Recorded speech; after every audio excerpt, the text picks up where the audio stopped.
BJP सरकार ने काम करना भी शुरू कर दिया है, लेकिन विधानसभा चुनाव के नतीजे कांग्रेस को अभी तक हजम नहीं हो पा रहे। तो वहीं हरियाणा प्रदेश कांग्रेस अध्यक्ष उदय भान ने अपने आरोप लगाया है कि बीजेपी सरकार बनने के पीछे बड़ा षड्यंत्र रचा गया है और चुनाव के दौरान ईवीएम में बड़ा खेला हुआ है। साथ ही उन्होंने कहा कि पूर्व मंत्री करण दलाल के नेतृत्व में कमेटी गठित की गई, जो चुनाव के दौरान बीजेपी द्वारा की गई अनियमितताओं की जानकारी जुटाएगी। साथ ही उन्होंने कहा कि ये कमेटी जल्द अपनी रिपोर्ट दे देगी। वहीं बताया गया कि विधानसभा सत्र में कांग्रेस कानून व्यवस्था, गिरती हुई अर्थव्यवस्था, बेरोजगारी, महंगाई और प्रदेश से जुड़े मुद्दे उठाएगी। कांग्रेस कब तक कांग्रेस विधायक दल के नेता का नाम तय कर लेगी, इस बारे में हरियाणा प्रदेश कांग्रेस अध्यक्ष उदय भान से खास बातचीत की हमारे एसोसिएट एडिटर अनिल कुमार ने।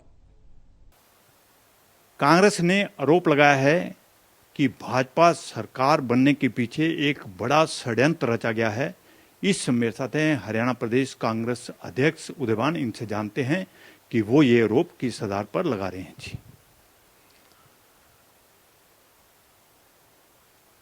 जब ये चुनाव हुए थे सबको ये पता था, जितने भी चाहे वो एग्जिट पोल थे, चाहे वो न्यूज एजेंसियां थी, चाहे सर्वे एजेंसियां थी, चाहे सीआईडी थी, चाहे इंटेलिजेंस ब्यूरो था, खुद बीजेपी भी अपने को रेस से बाहर मान रही थी। तो आखिर ये क्या कारण हुआ कि एक साथ बीजेपी की पहले से भी ज़्यादा सीटें आ गई, जिसकी पॉपुलैरिटी इतनी डाउन थी। 2019 में तो पुलवामा वाला भी इशू था और कई तरह के इशू थे। अब तो सरकार की इमेज बहुत ज़्यादा नीचे थी। एक बहुत बड़ा ईवीएम में खेला हुआ है, मैं ये मानता हूँ, और इसका बहुत जल्दी ये जो षड्यंत्र है ये सामने आएगा। उदय भान जी, आपने एक कमेटी भी गठित की है पूर्व मंत्री करण सिंह दलाल के नेतृत्व में। तो कमेटी किन मुद्दों की जांच करेगी और क्या क्या समीक्षा करेगी?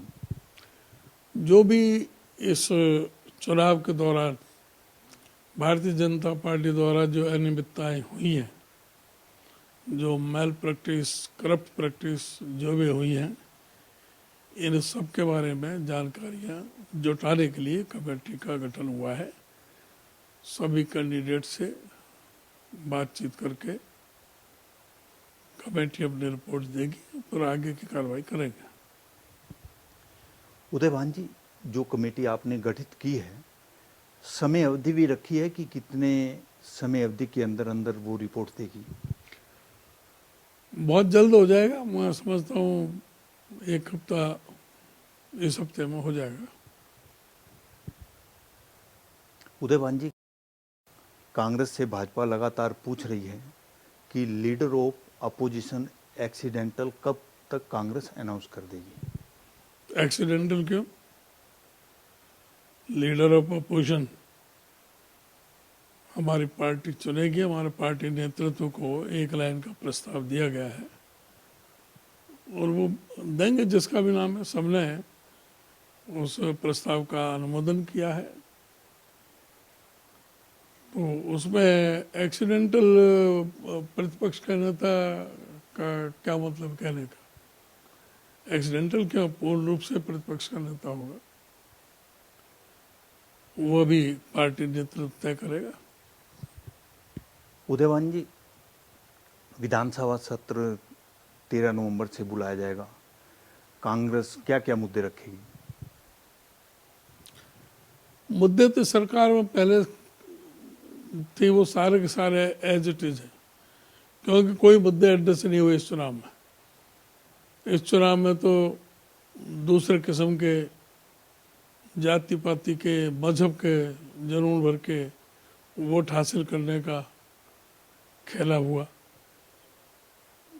शेड्यूल कास्ट में भी वर्गीकरण के नाम से वोट हासिल करने का काम हुआ।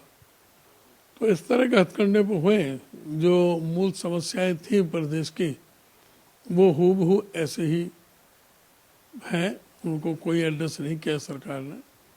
आज भी चाहे वो बेरोजगारी का हो, चाहे वो महंगाई का हो, चाहे गिरती हुई अर्थव्यवस्था का हो, जो पूरी तरह से इस प्रदेश को कर्ज के जाल में फंसा दिया है। चाहे लॉ एंड ऑर्डर की बात हो, ये सरकार पूरी तरह से इन मुद्दों पर विफल रही है। ये सारे मुद्दे आएंगे।